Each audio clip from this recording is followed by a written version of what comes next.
when my friend saw the movie, he said it just doesn't work, and I said, I know it doesn't. Zandalee might be the perfect embodiment of Nicolas Cage's filmography. At times, hard to watch, but harder to look away, because certain moments brand their celluloid images onto your brain.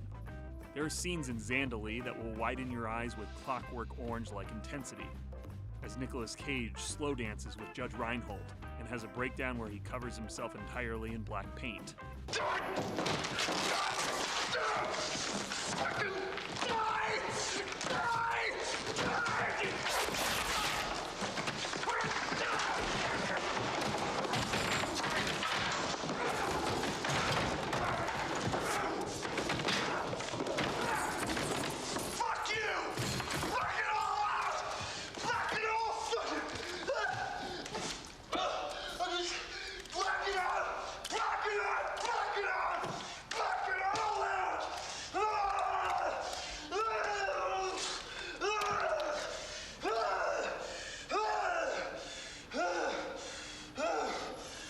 Somehow, the behind-the-scenes stories are even nuttier.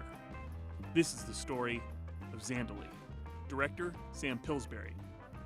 It's funny, I had a very good friend who read the script a long time ago, and then when the movie came out, it got such bad reactions from people, probably more because of the straightforwardness of the sex. And I don't know if I told you that when they tested it, half the people walked out of the theater. But it's one of the things I did. I feel very strongly that the way most American films portray sex is just ludicrous. You don't go to bed. You don't make love with a woman while she has her bra and panties on. Give me a fucking break. I mean, it's just pathetic. It's all about us being hung up about sex. So one of the things that I made clear at the beginning with both of them was that we were going to play these sex scenes nude, and that we would just be careful, what we showed. But you can't shoot around bra straps and panties, you can't. It's just bullshit. So you wind up just showing people's heads, and it's just so phony. And the way the French do these kinds of movies is people get into bed and they make love, and you see a bit of this and a bit of that, and who cares? Anyway, there's a huge difference. And you shouldn't cast aspersions on people you don't know. Huh. We're inevitable. I want to shake you naked and eat you alive, Zandalee. When my friend saw the movie, he said it just doesn't work, and I said, I know it doesn't. He said there's no way you could have made that script work. And I think I remember I sort of got caught up in making it because I'd been in LA for well over a year. I hadn't got any work. I got offered this picture. It was funded. It had Nicolas Cage attached. And I just thought maybe I can figure out how to make it work. But the trouble is I never did before. So I shot the movie, okay? What happens is when you read a script, the best thing that can happen is when you finish it, you go, I know exactly how to make this movie. And the other one is that you work on it for quite a long time and you go, okay, I think I can make this work by doing these things, by taking this approach. And then the third one is what I did with Zandalee, which is I'll just shoot it. Now, I'll tell you, I was very definite about a lot of things. It's an amazing cast, but there's some dishonest things about it.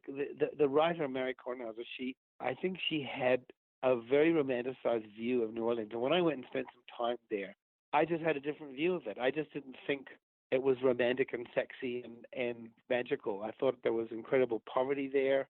There was black ghetto literally across the street from the French Quarter. You had to be careful walking around at night because there was people would target you. People go down there and get as drunk as shit. There were a lot of amazing things about it, and I love the food, and I love the music. Although I got awful tired of the fucking tuba blowing the whole fucking time, and not very well. But I didn't find my own personal view of New Orleans evolved while I was shooting the movie, and it was sort of different from what was at the base of the script. But the final thing I want to say is I finally, about 20 years after I made the movie, I woke up and I went, oh, fuck, I know what I should have done. What happened was when I went to pick Nicolas Cage up at the airport, we hadn't talked. We'd met, that's all. We met once, and he agreed to do the movie. When I picked him up at the airport, he turned up looking like he does in the movie, and I was kind of shocked. And then I thought, oh, he's an amazing guy. I'll just trust that he can make this work. What should have happened was, and it would have made Zandalee less of a victim, is if he had started the movie as an extremely civilized, gentle, well-organized, compassionate character, and then his arc was that he gradually became more and more insane until he destroyed her. That's a story worth telling. The trouble is, he started like a lunatic, so anyone who in my view, anyone who lets someone like that ruin your life is kind of not very together. I think money's an excuse for a lack of art anyway. I don't care who you are, Donald Trump, who the hell. Without creativity, without life, then you are truly unable to go straight up the devil's ass. Look him right in the face, smile, and survive. I hadn't worked out how to make the movie, and I hadn't considered, if I had already figured out to have his arc of character be like that, for him to, if I had already worked out how to do it in the way that I described to you that I think would work, I would have said to Nicholas, look, that's great, that's where you end up, that's not where you start. I hadn't worked it out. I had wrestled with that movie for several months trying to figure out how I could make it my film and how I could make it work. There's another thing too, is I've done about 3 films that I've made. There were other people's movies, like they wrote the script and I tried to make their movie. You can't do that. You can't do it. It doesn't work. You got to make your own movie, and you've just got to take it away from everybody else and make it your own. But so when Nicholas turned up, I thought, well, he looked amazing. He looked crazy and dynamic and amazing, and he was perfectly professional. He was great to work with, and if I didn't like something, he would change it. It was my fault. I mean, I don't think he took a very intelligent approach to the character, because he's kind of someone who likes to make instant sensations all the time. But he would have listened to me if I said, no, this is what we're gonna do, and it would have fucking worked too. So there it is. It's that movie. It's well shot. It's got a lot of brave things about it. I don't think there's ever been an American movie with sex scenes like that in it. And I think it was the first NC-17 American film, actually. I'm not sure about that. It was either the first or the second. So, anyway, that's too late to fix it. Oh. God can hear us better in here, huh? Yeah? Huh? Well, fuck! Shit! Strike me down, Lord, because if you can't fucking leave him, I'll make you fucking leave him! Shut up! Shut up! I mean, the lead actress, Erica, she was not a hell of a good actress, but I couldn't find somebody who was kind of that you would want to look at naked, who was a really great actress. I found some, who were great actresses who didn't look very good naked, and then there was a bunch that looked good naked, whatever. So she was kind of the best thing I can come up with, but she was so self-conscious. She'd never been in a movie before, that her acting was just was really not good, and I saw the movie completely going down the toilet. So I would, one of the ways you can make people stop being self-conscious is to yell at them, which is a horrible thing to do, and I hate doing it, and it breaks my heart, or slap them in the face. So what happens is their adrenaline starts to run, and they forget, they completely drop being self-conscious, and they act real. So I would grab her and go around off the set and grab her and then shake her and sort of, she knew what I was doing. I mean, it was done with her agreement, but it was tough to do, but it did work. I mean, she actually did pretty good. You should have seen a rehearsal before I did that. It was like you couldn't even, the movie just wouldn't go anywhere. She was very self-conscious. She's a model, and that's the opposite of being an actor. I mean, with most of them, that work from the outside in instead of from the inside out. But boy, she looked good without her clothes on.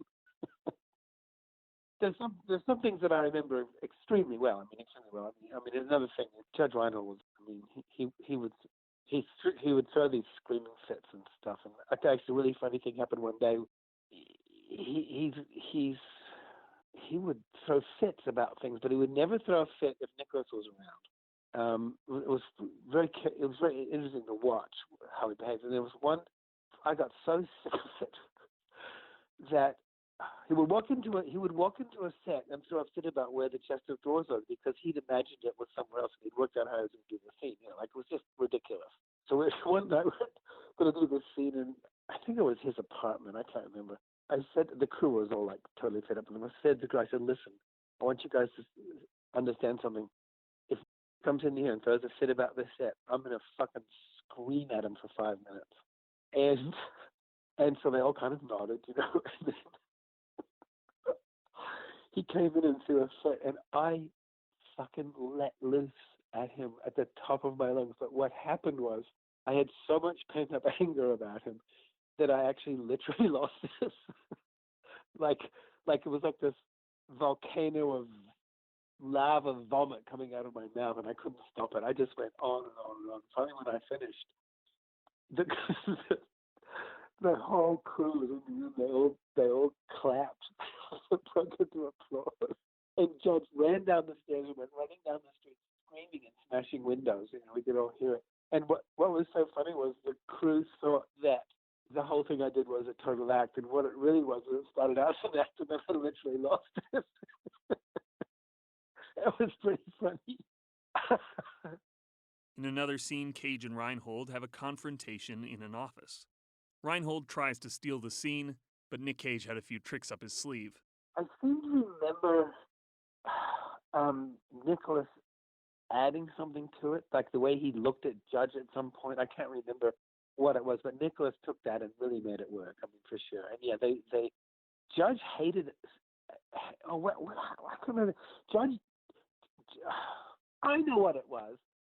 The eating the peach wasn't in the script, and Judge always wanted to win the on-screen showdown with Nicholas, right?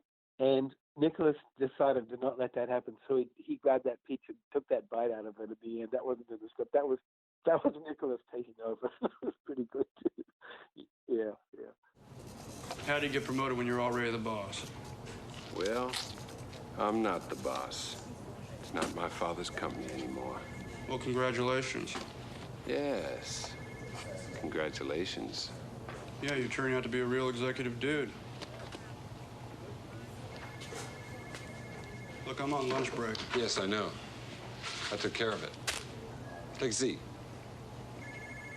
Thanks. You want to share my peach? No, thanks. Nicholas would do these really funny things. Like we'd be standing on the sidewalk at night, and people would come up to him and say, "Oh, they'd confuse him for another actor." Like Tom, they say, Tom Cruise, I love him. He's so great." And Nicholas would just, go, "Oh, well, thank you very much." And he would do really funny things, like we would eat out at a restaurant, and people would notice who we all were, and we were together and stuff like that. And then we wound up. I remember the couple of times we wound up. Nicholas and I wound up standing on one of the tables singing to the restaurant full of people. I mean, Nicholas would do these amazing things. And the other thing that he would do sometimes was, one night we were standing on the side of the road, and he nudged me, and I turned to look at him. It was dark, and he bent over and he'd wrapped his penis around his wrist. And he nudged me and said, "Want to see my new watch?" I mean, he would do funny shit like that. He was quite a lot of fun, really, to work with. The other thing that he did was he insisted on looking at all the dailies because if his penis ever appeared in a shot, that was like, we made this agreement, okay? We'll never show your penis. And I know it sounds a bit like a double standard because we do show her naked, but her genitals are inside. Like, I do get it.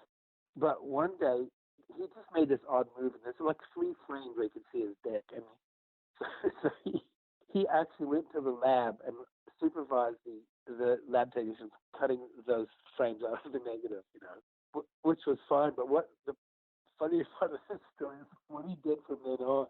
The next time we saw the scene, he wrapped, what gaffer tape is? It's duct tape, basically.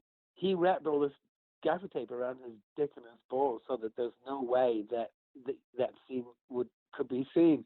But we lost like an hour. He spent so much time fucking around. And all these low budget movies that you do, you lose an hour, it's gone forever. You don't get, the studio doesn't put more money in because there isn't any more money. It's just it. So I was kind of pissed.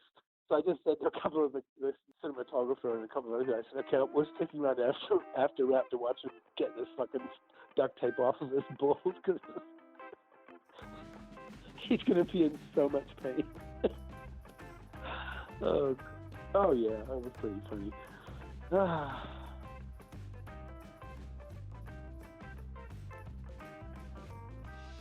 But if I can't paint, everything just turns to shit.